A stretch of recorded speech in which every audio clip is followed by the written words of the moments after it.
engagement. And guys, we're really coming down to the end of our engagement. You know, one of the things that usually happens for me is that when we have people come together, I hate to see you go. You know, when people fly in and we have this amazing, you know, explosion of ideas, and then people are like ready to go. I'm like, oh my goodness, I love being in this global conversations every day. So that's why you see me every day, because I thrive with this global conversation, and I don't just want to have it once. So hopefully we can grow the community and be engaging as much as we can and sharing content. One video that I do want to share is that I'm hoping that next year we can come back again in person, because usually I run primarily in driving network, because I know everybody on the call, everybody on this webinar has a story to share.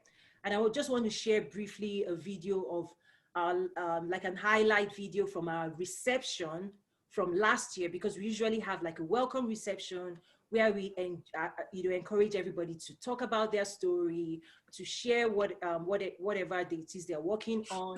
And for me, the challenge was, how do you replicate that type of dynamic conversation? So for me, I'll show you the video, then I'll come back to talk about next steps, the framework that we've built, and how we hope that you can be a part of this journey. Let me go ahead and cue that video.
Thank you very much, Helen. I think we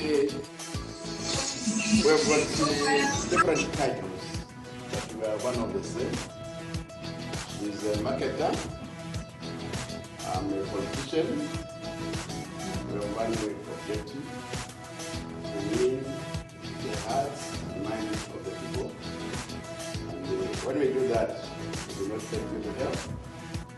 We ensure that you benefit process. And certainly we are creating the African continental food area to ensure that ordinary Africans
So my dears, that's what it looked like when we could all meet in person. But I want to encourage you all that this is about building strong network. So my attempt was also to make sure that you all connect with one another. So, you know, it's quite challenging to get that done via just this webinar. So please do hopefully use the platform to engage, to ignite conversations. And part of what we'll be doing in the next couple of weeks is what I would love to share in terms of next steps.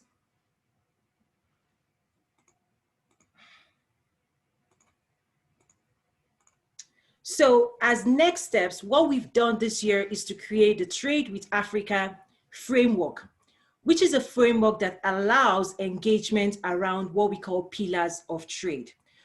Just like we heard from Scott Ford, as an investor seeks to invest in Africa, they do want to see enabling policy that is consistent. They want to see the types of governmental protection that investors would get as they invest on the continent.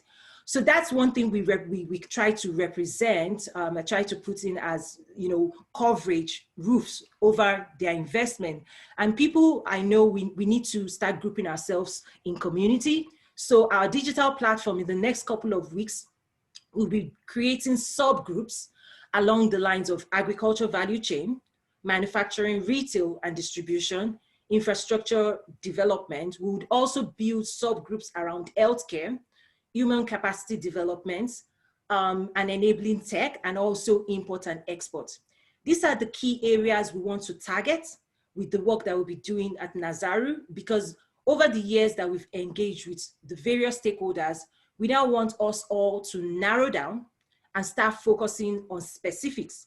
So just like we showcase like Masabata, it's agricultural value chain, what has to happen there? What type of engagement has to happen? What type of roles needs to be in place? What are the questions people are having? What are the resources that are available? As new people would also be joining this movement. You know, one of the things I also feel from this particular engagement, one of my takeaways is the fact that for me, we are growing, you know, organically, and we're growing systematically. And I know some people are joining us at year 3, some will join us at year 5, some, you know, as we grow. But one thing I also want to encourage those that are just joining is to understand that there's some foundational content that we've shared in the past, 2018, 2019, that what you've just experienced the last 2 days builds on top of those conversations. So for example, Exim Bank, if you know, the US Exporting Bond Bank, what I would encourage is to seek out to consume the content from last year, where they spent an entire hour or more discussing tools and financing resources that can actually, if you're in the US, you can actually use to target engagement and trade with Africa. So those are the types of content I would encourage those that are just joining us to consider, you know, those resources as things that can help them jumpstart as well. The other thing that I just want to share as from a good news standpoint for me is the fact that we also, during COVID-19, launched a beauty brand that also connects Africa to the global supply chain. Our products use shea butter coming out of Africa. And this is a brand that Nazaru as a company owns. And in the next couple of months, you'll be seeing us more. We just started, but we have great plans.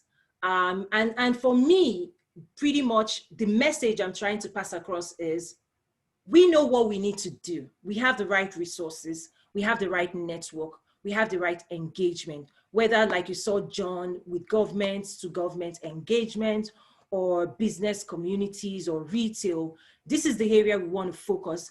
And as a company, part of what we see a need of doing is market entry strategy.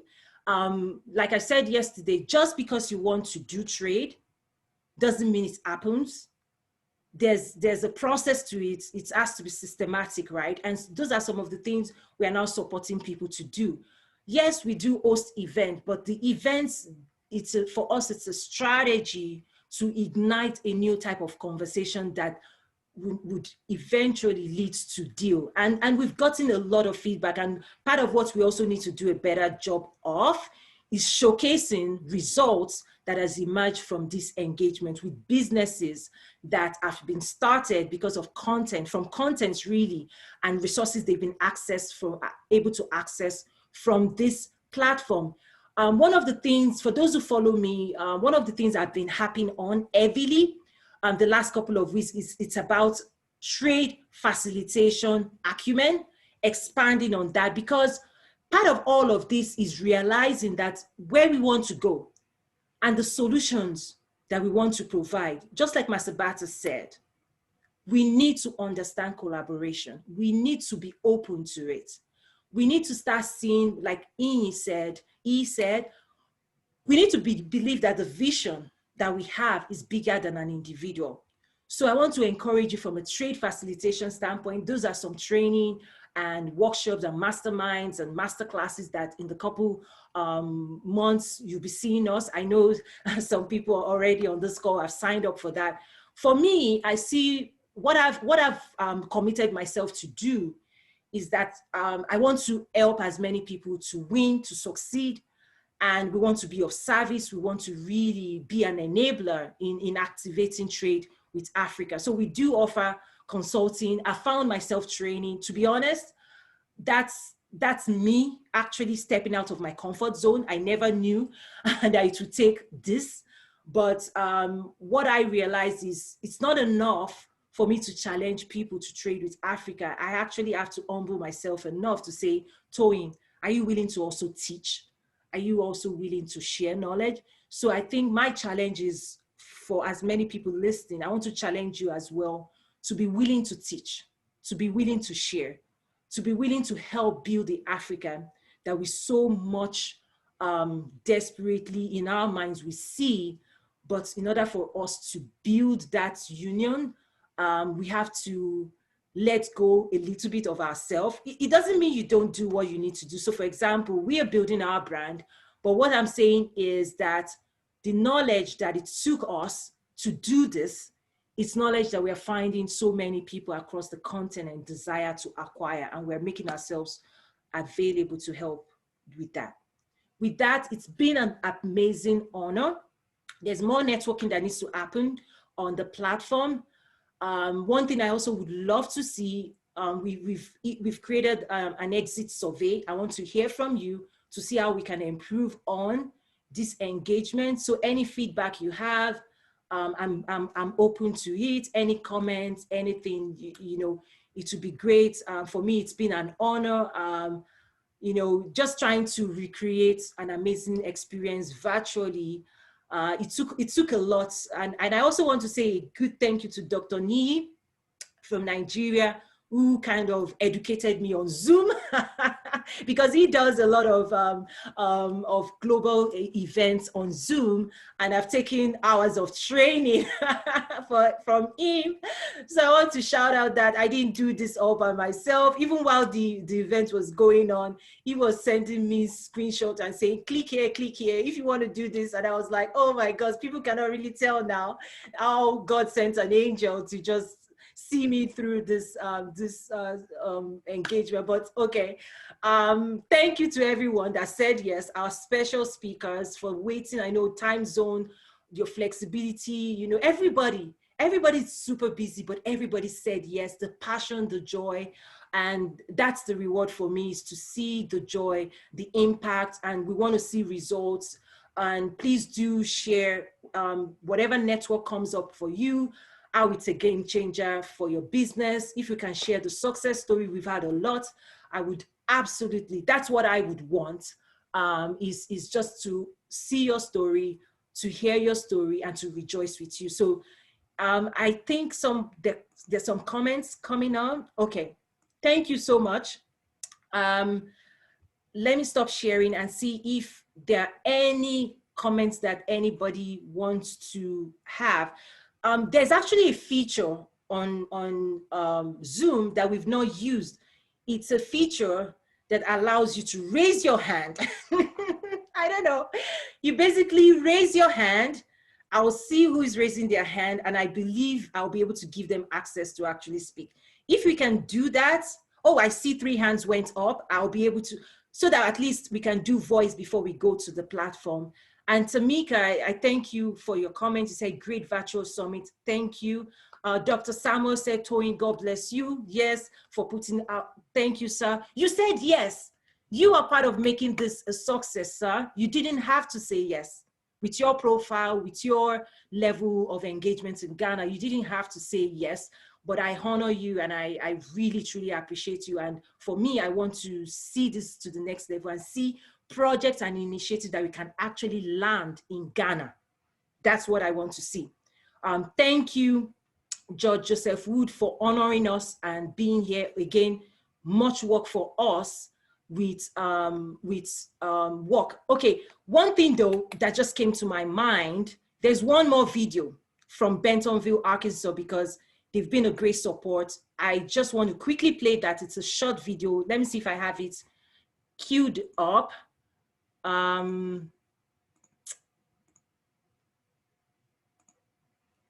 Do more. Okay, I got it now. It's going to be a quick 30-second video, quite fast, just to acknowledge the support we've received from the city of Bentonville.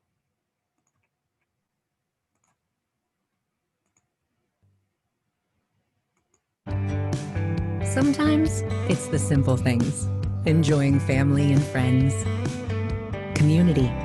Sometimes you just need to ride and hike, reconnect, experiencing the wonders of art and imagination.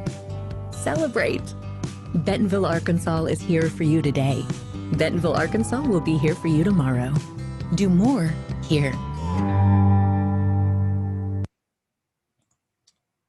The city of Bentonville was actually a sponsor of my first ever event.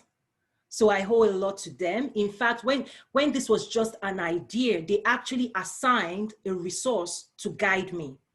I had a resource full-time to this work, and they've also invited us back. So maybe in the future, we might invite you all to visit Bentonville again. But it's amazing to see how people believe in concepts, right? It's different if you're already making success, you're already successful, and then people want to be a part of your success. But what I saw with Bentonville and many individuals like John is that all I did was paint a picture of the future of what I wanted to do. And they said, Toyin, we want to help you build that future. That was what Bentonville did for me.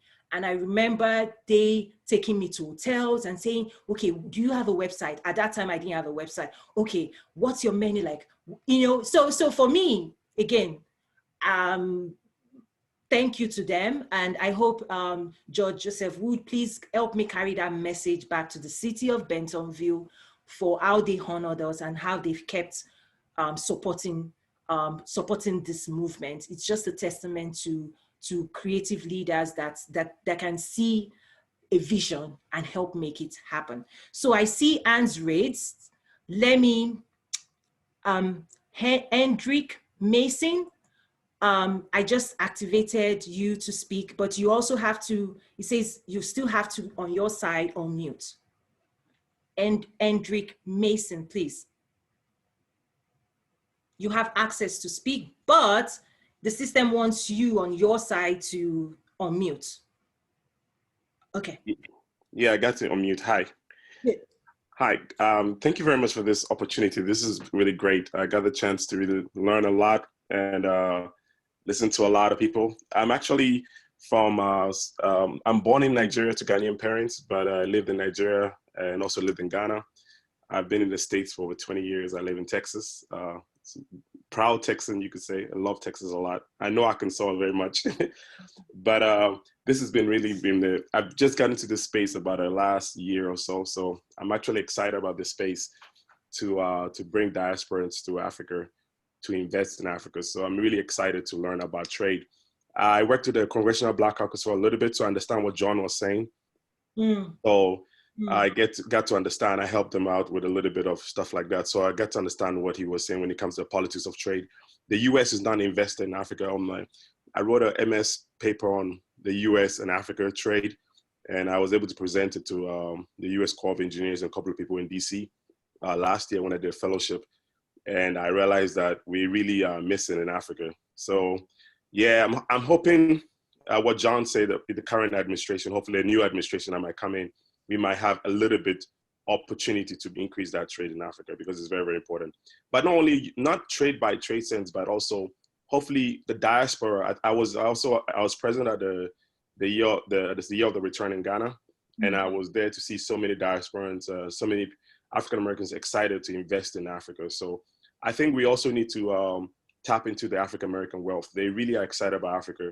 They just don't know how to invest and how to get there, who to talk to. So I think that creating that shape is that space is very important. So I'll just end here. I don't want to say too much, but I think this is the least I could say. But thank you so very, very much for this opportunity. Oh, no, thank you. One thing I say is, especially when we had the first one, I said for every person represented in the room, there are 500 more people out there that should have been there, that could have been there, that needed to hear everything. So I also want to encourage everybody to pay this forward, share the information, let somebody know. So next year, because for me, I feel like I'm screaming on social media, trade with Africa, trade with Africa. And I'm like, who is listening? Who is listening? I'm very loud like that. But I've also gotten some interesting feedback, even just like yesterday, someone just saying, Toyin, you won't believe, people are actually sending me here in the US information about your work, and they did not know I already knew you, that you do have people in Africa paying attention. So that's what I would encourage people. If you're asking me, Tony, what can we do? How can we connect? I would say bring people along, because the people that are part of this movement, imagine if you mature on the journey 5-10 years from now, how advanced would we all get to be? What type of level of impact could we be having? And that's why we shared the story of Scott Ford, which again, he has shared his full story in a 2-hour engagement. Again, I think the video, I need to start making it more available for those people who want to hear that story.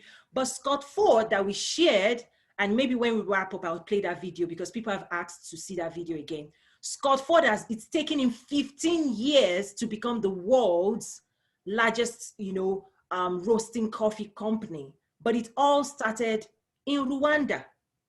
So if we can keep doing what we're doing today, and we don't relent, and we don't back down, and we support one another, because I don't want it to be a lonely journey for you, because it can be entrepreneurship, not even trade with Africa. Pure entrepreneurship is a lot of hard work. But what we're trying to do is create a community that supports one another, that encourages one another, that inspires one another, that we can learn together, grow together. And 5, 10, 15 years from now, we can be laughing to the bank. Okay, that's doing that. I'm just trying to be funny. But this is about commercial, this is about wealth creation. This is about generational wealth. So hopefully everybody already understands that, but it's about also making sure we don't get tired, that we're linking hand to hand with other people that care about the same thing we care about, and being able to share as well as learn. So I see. Can I say one thing before I leave? Please. I want to thank you very much for talking about mentorship with the younger generation. I think they are very important. Second generation Africans, I think their success, they are really huge. And I think it's high time we try to tap them in. They are so important. They are just disengaged. They don't believe that it's opportunities down there. But a lot of them are going back home, especially in Nigeria. So many people have gone back home to do so much especially with the fintech technology area, digitization coming from this young group. So I think it's important when you talk about mentorships. I want to congratulate you and say thank you very much for that part. Yeah, you're spot on. I think they also don't have the mental block, or how do I say this, the mental constraints that we have applied on ourselves. What I mean by that, a lot of diaspora, first gen that are in corporate America, the corporate America job, which I'm telling the story for my own story as well, I fit perfectly into that scenario, where we came in pursuing the American dream, we got it, and then we're holding on to it so tightly that it's like there's nothing else better for us. This American dream is what we're going to hold on to. But the next generation, growing up in the midst of COVID-19, They're telling us there's no guarantee anyway with that corporate America job that you're telling us you're living to and dying for. I'm going to go. They are more risk than, you know, they take risk. They will jump on a plane in an heartbeat. Like we would still try to say, can I take permission from work? Can I take this? You know, you have those limitations. The young generation, they have zero. They have zero. They just jump on the plane. And there are so many stories I get the honor to listen to. I have all those stories. They're like, where do you want me to be? You know, there was a lady, very, very young, that actually interned with African Union, and she was like, Tony, I'm ready to intern. Does US want me? Like, she's ready to fly the world. And I'm saying that generation is going to conquer the world. That young generation of Africans, they don't have any mental blocks, any cultural barriers. They are just going for it. They're the generations, the digital natives that grew up with Facebook and Google. So young Africans that they've been on tech, they've seen the world, they're dealing with the world on phones. They're like, what are you saying I can't go to? No, so that, I thank you for sharing that. I think we need to understand that the next generation are going to break barriers down. And we have to invest in them and enable them and empower them to go dream big and accomplish. They're going to make us proud. I already see people like Masabata. I'm like, we're cheering you on. Keep moving. So thank you. Thank you so much. Mm-hmm. I see Rebecca Akindele Akinyemi. You can speak now, but you need to unmute. Please go on. I did unmute. Can you hear me? Yes. All right. Good to see you. Good to see you. As always, a great presentation from Trade with Africa Business Summit. I urged my team, the Global African Business Association, to be engaged with this, and we have really enjoyed the conversations for the past 2 days. I do apologize for the technical difficulties yesterday. I was trying to listen from where I was at work, but I made it a point today to listen to everyone, and it was just, again, fantastic. And I just want to say one quick thing. It is important that we, I like what you said earlier about Trade with Africa movement. We do need a Trade with Africa movement. I have been speaking to several lawmakers here in the state of Michigan about the importance of Trade with Africa, and they are really engaged and want to take things to the next level. And I think one of the things we have to do is educate our population, educate our stakeholders about why this is important. When you're looking at local urban communities across the United States that are struggling economically, Trade with Africa is a platform and a movement and a strategy that we can utilize to link the wealth between sub-Saharan Africa and here in the U.S. So once again, you know, I always support you. You can always call me. We are behind you 100%. And I thank you so much for another great business summit. Yes. Yesterday, I was like trying so hard to get you twice to speak. So I'm glad you spoke. So you've been really conservative. You didn't even, you know, talk about yourself. So let me toot you. Let me say something. Okay. Akindele Akiyemi is a phenomenal leader. I believe you were one of the first elected African in the state of Michigan. Mm-hmm. So we celebrate you, and you've been an advocate for other Africans. I see you on social promoting us to elevate other Africans and African Americans into political office. You've been campaigning for Africa. You've been handpicking and campaigning for them. Even in your local city in Michigan, you've been rallying around and bringing Africans together. I follow you. I celebrate your work with the support you're doing in Inkster, with trying to grow agriculture and building the Africa community market in Michigan. And in fact, I've shared some of the work you're doing with the Washington judge, Judge Joseph Wood. I basically was encouraging him to take a look at what you're doing in Michigan with Trade with Africa, and landing that in opportunity zones and trying to create jobs and the murals that you have in Michigan as well. So how did I do in trying to tell your story? I thought that was fantastic. I mean, that was a home run. I appreciate it. And then one other thing I have to thank you for, okay, is the group ticket. So oh yeah. Okay. Oh, the GABA crew, the GABA fan. I tell you, oh my goodness, they are like all over Trade Africa. In fact, they recruited their members and they said, we all have to, 10 of we all have to attend Trade with Africa. So one of the things I say, and thank you for your support and partnership as well, is that Okay. built this platform enough that it's non-competitive. It's more collaborative. If you're moving in the direction we're moving, if you're advocating for the things we're advocating, then you're absolutely welcome, because we know together we are more powerful. So thank you, GABA family. Thank you, Tama, Deb. I don't know all the names, but your crew showed up. They represented on social media, and I see them in the group, and I'm super excited to continue our partnership as well, to take it to the next level. Thank you, sir. Thank you. Fantastic. I see hand raised by Mr. James G. Okay, so you're able to speak now, James G. But you, like I said, you still have to enable on your side and unmute yourself. Thank you so much. Thank you so much, Dr. Toyin, right here from Nairobi, Kenya. Wow. And this is one of the best trade summit I have ever attended. It's very insightful.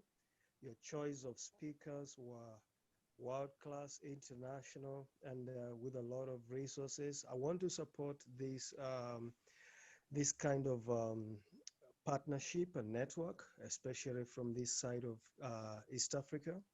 And we want to see more investors and more partnerships coming in here.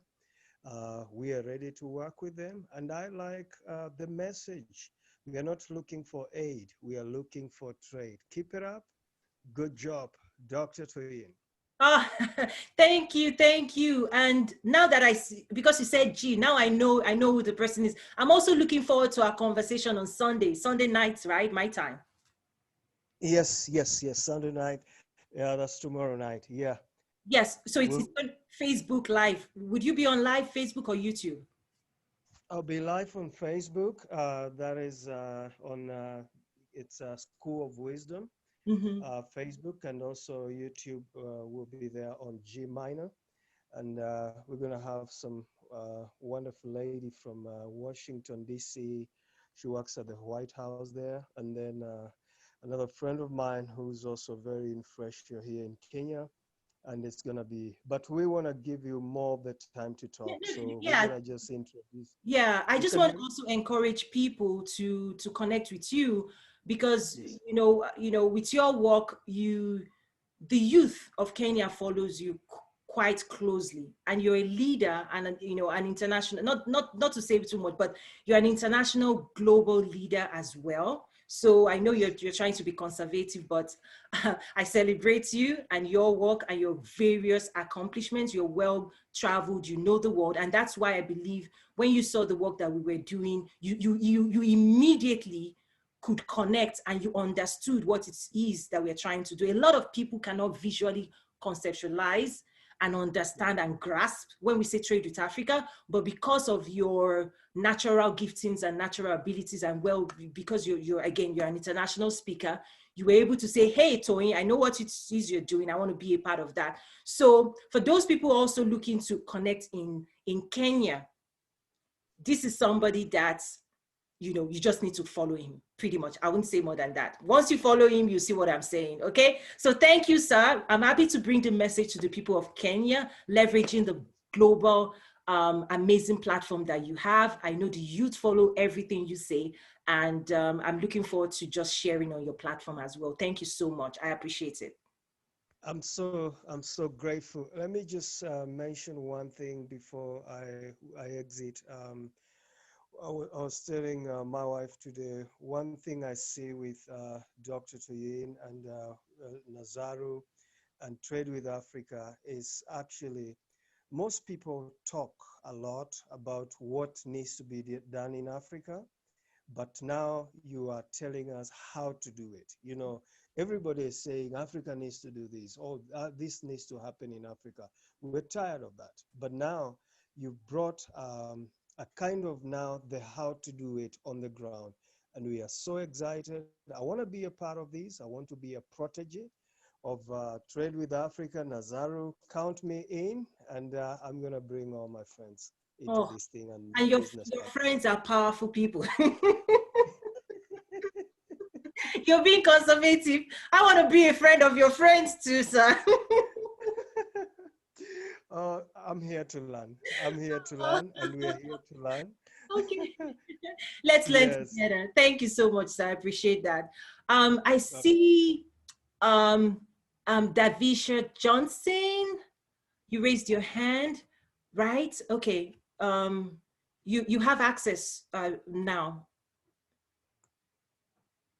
Okay. Hello. Yes, go on. We can. Hi.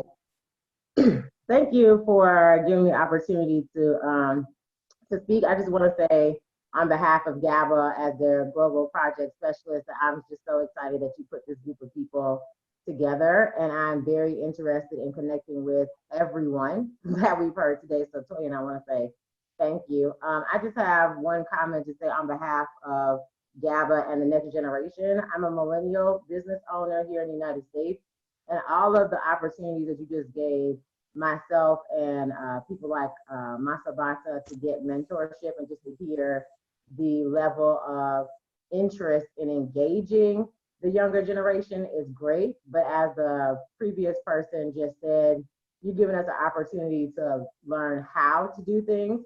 So I just like to offer at this time the opportunity to connect with any other young people that are listening or that have been on the call, for us to collaborate our ideas and initiatives together so that we can receive the mentorship and leadership from everyone that was on this workshop over the last 2 days. So I just want to say thank you. Wow, wow, wow. Fantastic. You gave me an idea. Maybe we need to come up with some type of community for the young ones. I know, Masabata, I was laughing when you said when you went to the radio station, the older generation wasn't listening to your radio station. I was like, oh, that was so funny. So I think that that's something I'm willing to explore, to see what can we do best to bring the young people together, but also invest in them. So thank you so much. I am proud of your work, and thank you for saying yes. That's what I always have to thank people for, because many more people heard about it, but they were like, but the people who said yes, I owe you a lot of thanks. So thank you so much. I appreciate that. Okay, we're seeing more hands go up. Dr. Femi, Oshidele, you're next. You're not a new member, you're a returning guest. Thank you. Please go on. Yes, I hope you can hear me. Yes, loud and clear. Great. Again, thank you, Tony. Yes, I'm returning. Last year was my first, so I believe I am in you might call the second cohort of Trade with Africa supporters, and I'm really pleased that I had the chance to attend this. I know you referred to me as being in California. I'm actually in Texas, in the same time zone as you are.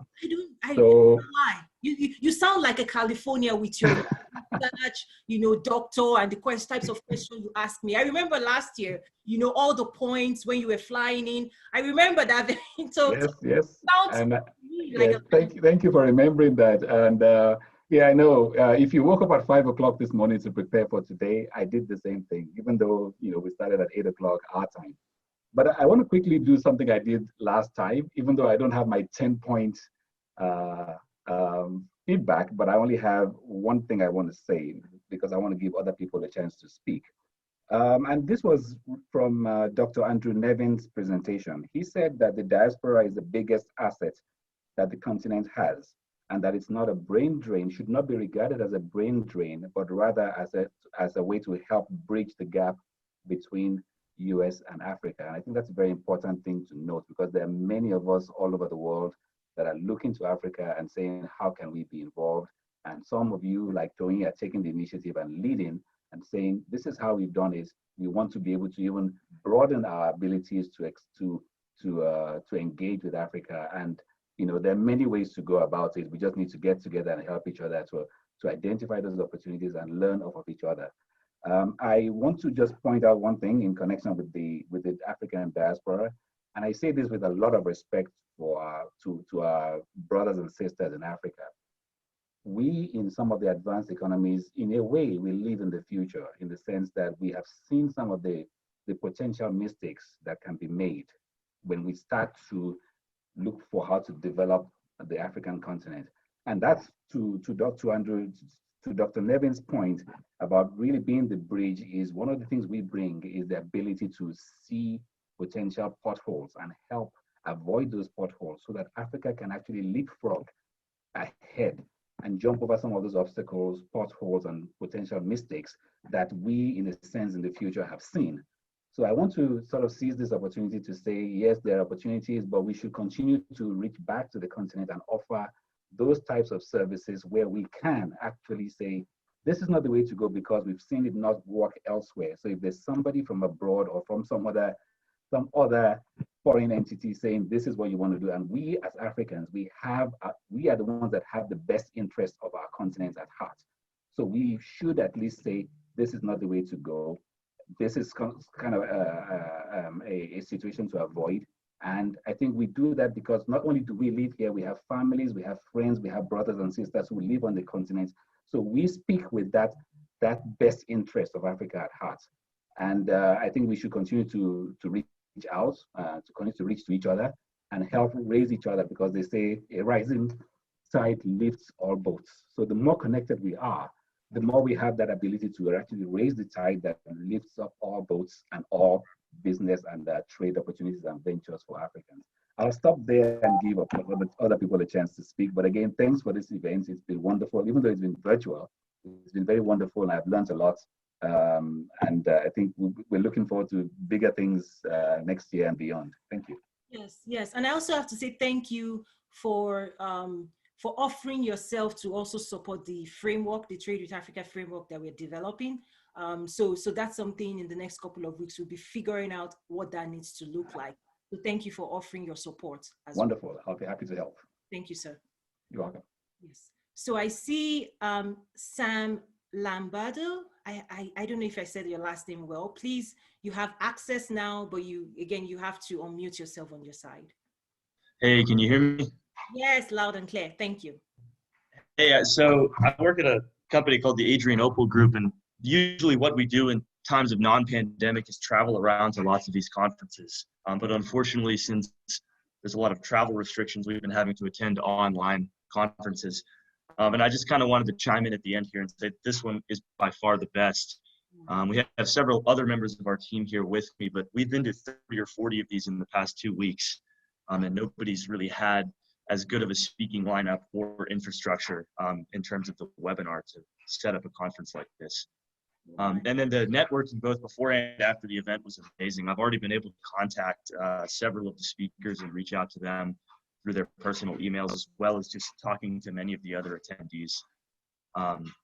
So anyways, I just kind of wanted to say thanks for making this such a good event. And I appreciate what you guys are trying to do in this space. Oh, wow. You know, I come from retail, and one thing we used to say is customer obsession is just trying to step into our customer's shoes and saying, how do we delight the customer? How do we, if I was the customer, what would I want to experience? How would I want to feel? What type of energy do we want to create? So in a way, I've tried to apply my retail side to say, really, this event is not about toying.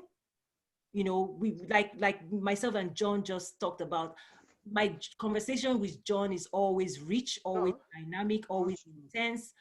So we have that conversation anyway, but my attempt was to bring those people in together and give other people an opportunity to in a way, be a fly on the wall and gain insights to what's actually happening all around the world and see how they can take the knowledge and apply it to grow their own business.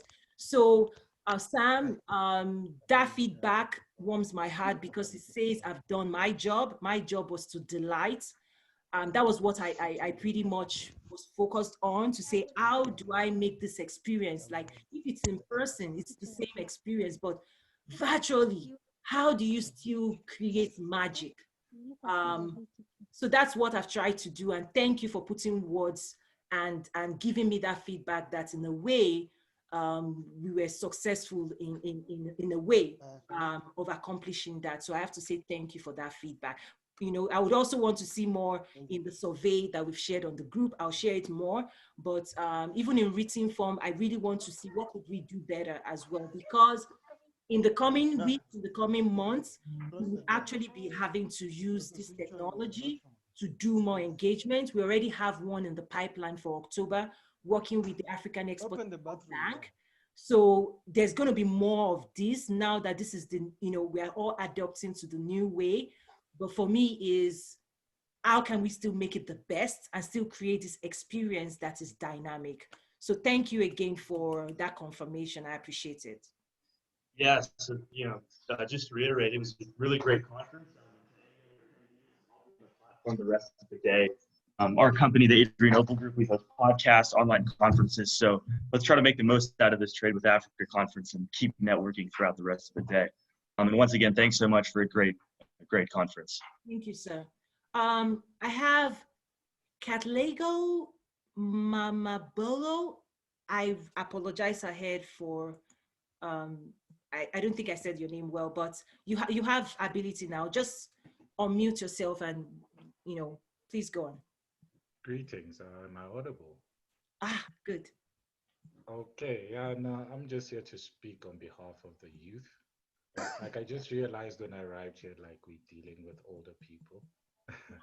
By the way, I'm 25, so when I got here, I see people my dad's age. So it is quite interesting, basically. And I just want to say thank you for this great opportunity from the youth side, because there's not a lot of conferences, as people have mentioned, whereby they address the how part as to how to attain certain things.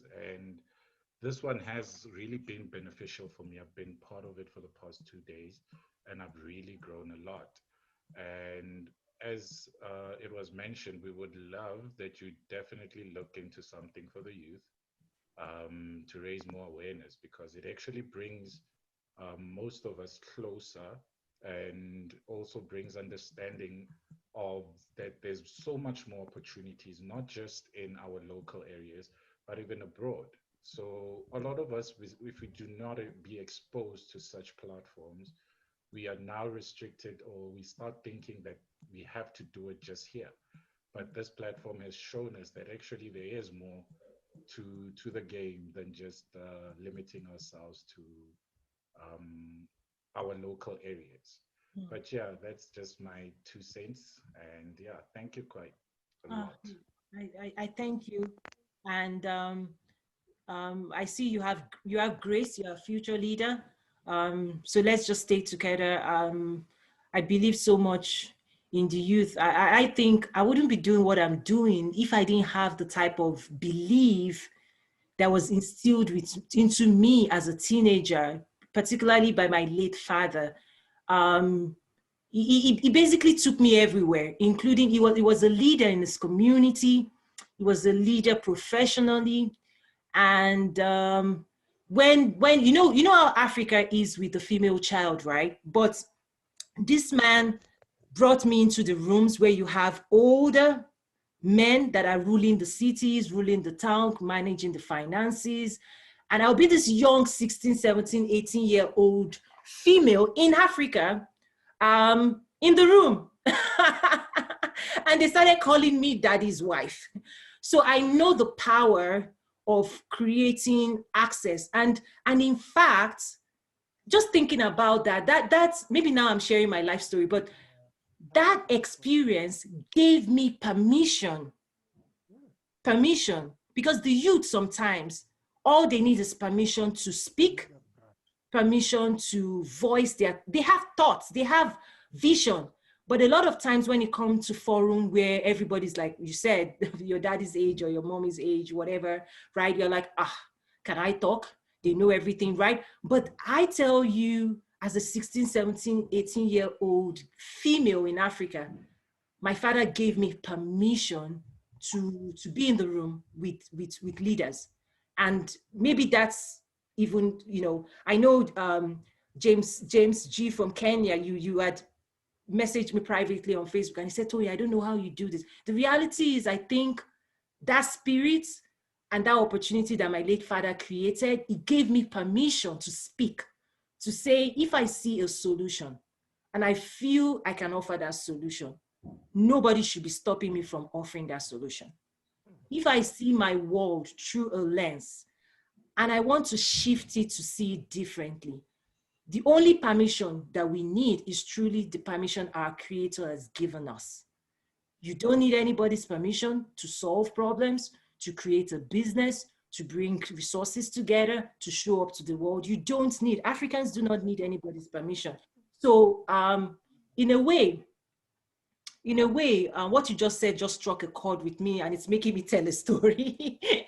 But anyway, the other experience I had growing up as a young female in Africa, and I've published the story in a book before, is learning how to drive in Africa.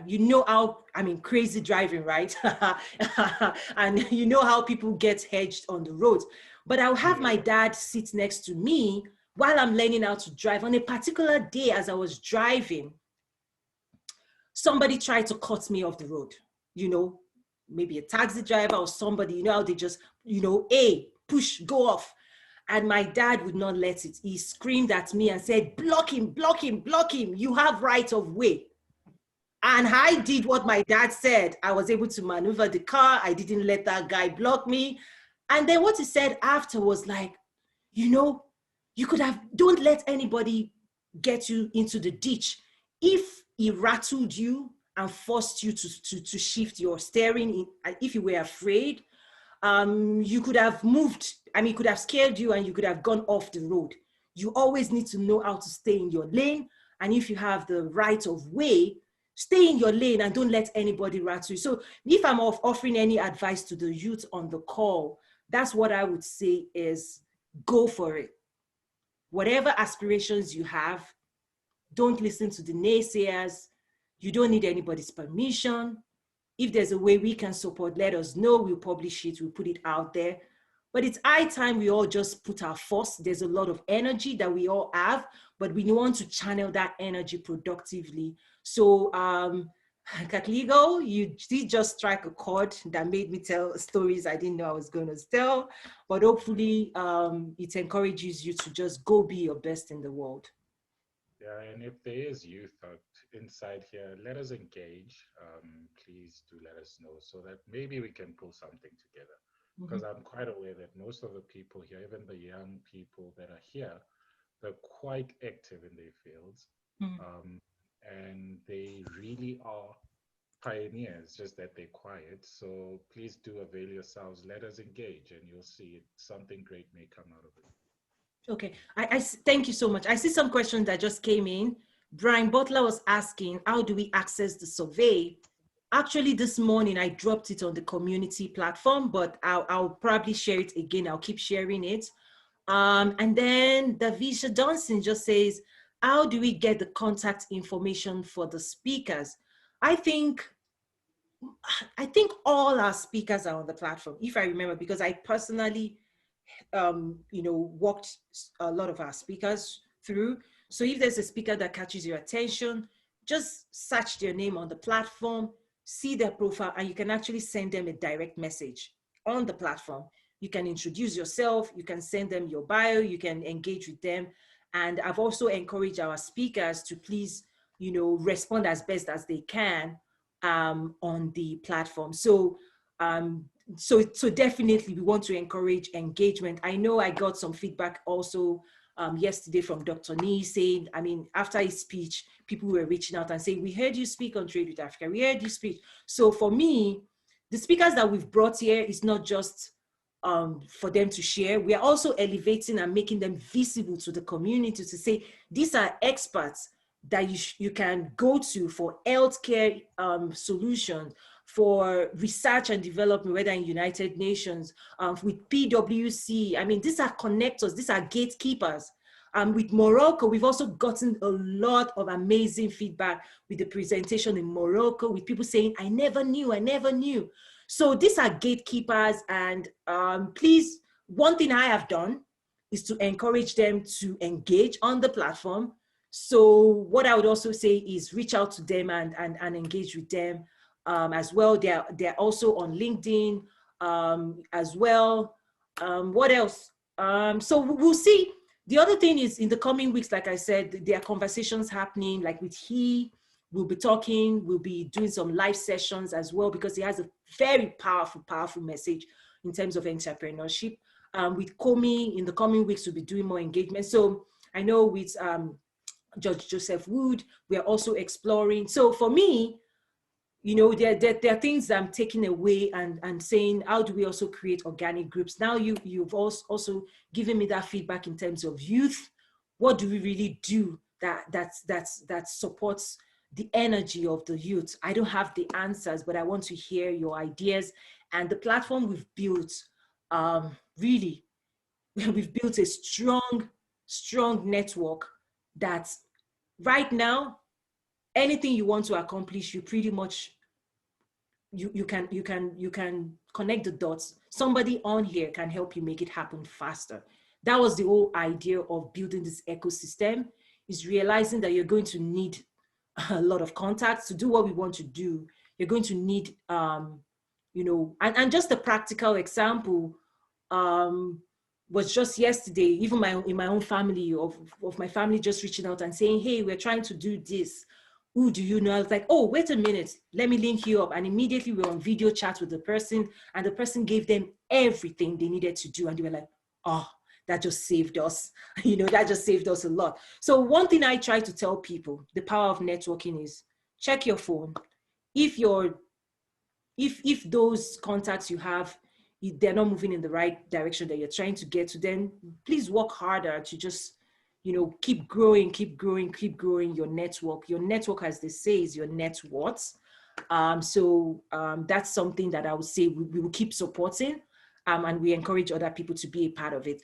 I think I covered all, I think I tried to cover everything. I see more comments.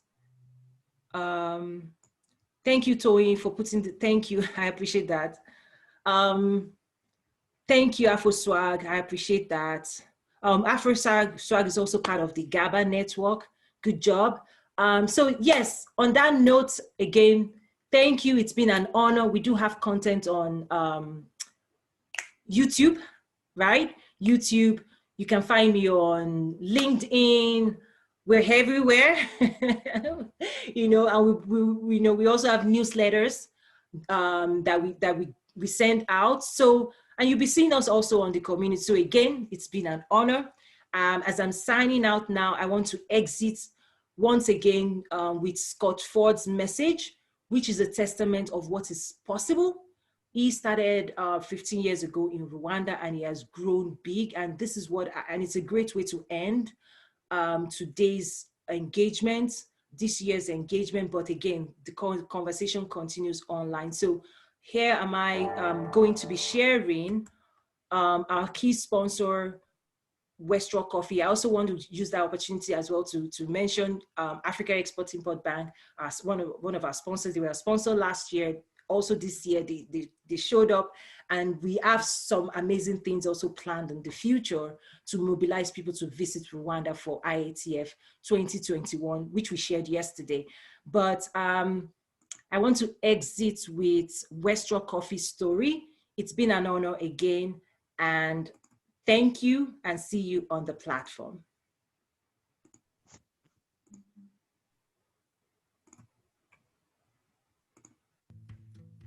Hello, my name is Scott Ford. I'm the co-founder and CEO of West Rock Coffee Company. It's a pleasure to be with you here at the Trade with Africa Business Summit, and I'd like to thank Toyin for inviting me to appear, even if it's through video this year. West Rock Coffee Company is comprised of West Rock Coffee Roasting in the United States, S&D Coffee and Tea in the United States, Falcon Coffees in the United Kingdom, and of course, Rwanda Trading Company in Rwanda, which was the beginning business of the entire enterprise that we started in 2009.